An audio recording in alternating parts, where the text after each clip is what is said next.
At his press conference, the president said our children and grandchildren will be writing doctoral theses about whether democracy or autocracy succeeded. What's his own measure for success there? Is it American GDP versus Chinese GDP ultimately, or is it the sphere of influence of both countries around the world?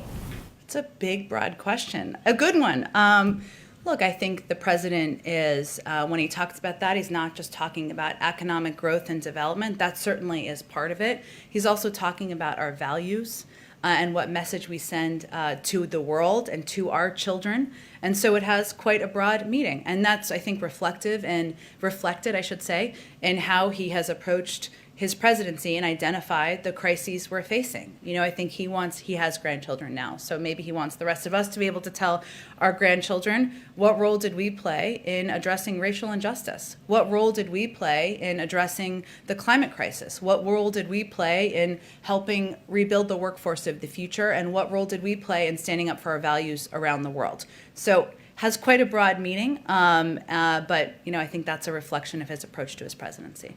Is he using the competition with China point as a sort of key selling point with Republicans on infrastructure and perhaps in a way that an appeal in other areas is not going to work? The idea that there's a danger of falling behind China, does he hope pragmatically that will strike a chord?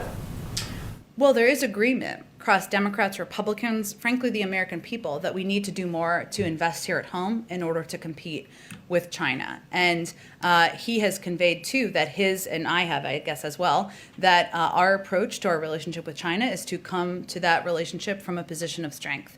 And that includes investing at home, ensuring that our workforce, our infrastructure, our broadband access is at a rate where it would strengthen our own infrastructure and workforce here so that we can compete globally.